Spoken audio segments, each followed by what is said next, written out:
Denver 7 On Demand is brought to you by Ferguson and BAC Appliance Center, the best in bath, kitchen, and lighting for your home. I'm Shannon Ogden with the latest from Denver 7. 3 days later, still no sign of a teenager who escaped from a Golden Youth Center. Now, as we have reported, this is not an isolated incident. In recent weeks, we have told you about sex offenders scaling the walls, riots breaking out there. As Denver 7's Megan Lopez found out, those issues are starting to take a toll on local police. So this Lookout Mountain Youth Services Center is a state-run facility. It's operated by the Youth Services Department, which falls under the Human Services Department. It's for kids who commit crimes. But when a crime actually happens within those gates, it's up to the Golden Police Department, a local agency, to investigate those crimes. And for a small police department like Golden, that can take a toll on their resources. The city of Golden is about 20,000 residential population. It's a wonderful place to walk around. It's beautiful.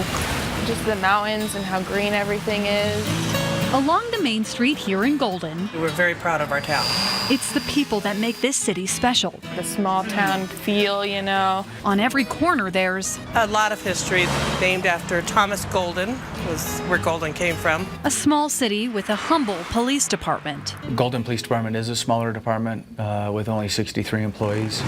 But just like other Colorado cities, We do have crime. We have our home invasion robberies. We have our sexual assaults and our domestic violence cases, just like any other city. along with normal patrols, Golden Police are responsible for investigating crimes here at the Lookout Mountain Youth Services Center. The youths that are in there are the most violent. Something the department has done diligently for decades. We really haven't ever questioned the partnership we have had. It's a state-run facility, but Well, the citizens of Golden are paying for that. however, in recent years, the number of calls for service have gone up. Currently, we have a part-time detective assigned to only handling Lookout Mountain cases. The facility averages about 101 calls per year, some serious like riots, escapes, or assaults. The detective's current caseload will take 4 to 6 months to finish up. But that detective is drowning and can no longer handle the caseload by himself.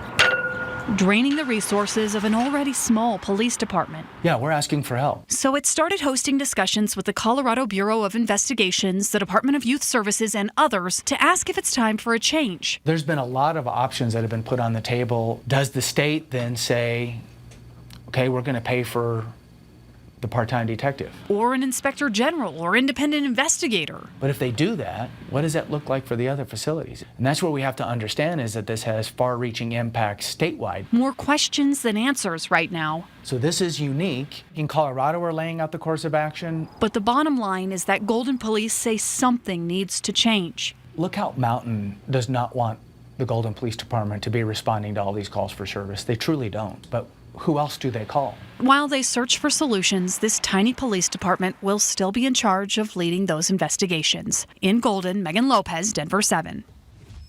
The number of people cited in that Lakewood baseball brawl now stands at 12. And the suspects range from 16 to 55 years old. At least one of them is a City of Denver employee, all being cited for disorderly conduct. So the fight apparently started when a 13-year-old umpire made a call the coach didn't like. And the players on the field, 7 years old. Tonight, Eagle County deputies are searching for one of their own. Taylor Esslinger hasn't been seen since Tuesday morning. They think he may have headed into the mountains at the time. Now, he's a detention officer, also a volunteer firefighter, and foul play is not suspected right now. The Fort Carson soldier has been identified as one of 2 service members killed in Afghanistan this week. Master Sergeant Michael Riley was on his 6th tour of duty when he was killed in combat Tuesday. Now, he was heavily decorated, Bronze Star, many other medals and ribbons as well. The Pentagon has not released the details of the attack.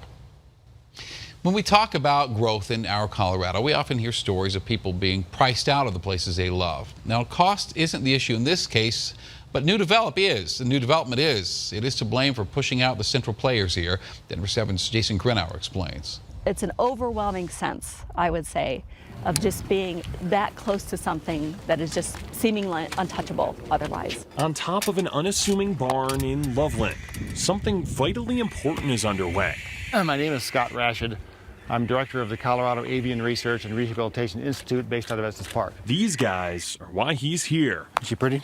In 2010 or so, I noticed the numbers had been declining, so I started building these boxes. Because these can be the only homes they have left. It's been a winter down south. They come back up here. Now there's a subdivision where they nested last year. It just means he's nervous. He's not hurt. When we start interfering with their habitat and their territories, we need to do something to help these guys. Volunteers are doing just that, tracking birds, building boxes, and occasionally having to clean them out. It's hard to put into words. Just to be this close to raptors that are just usually so far out of reach, and to kind of be in their presence. They're so beautiful. No words to describe it. But beyond looks, they're quite beneficial. It's essentially a natural pest control, and so having these guys out there is going to enable farmers to increase their crop yield simply by having barn owls around. The Barn Owl Project is now 5 years old, and though he hasn't stopped the decline in the barn owl population, which has been going on for years, he is making some progress. In 2014, we had 10 boxes, and now we have 26 boxes. Making a difference. That was awesome. By simply giving a hoot. That's pretty neat to see her get so emotional about the owls. In Loveland, I'm Jason Grenauer, Denver 7. Very impressive there. This has been your Denver 7 On Demand update. Thanks for watching. We'll have another one for you later tonight. And download the Denver 7 app for breaking news and alerts. I'm Shannon Ogden.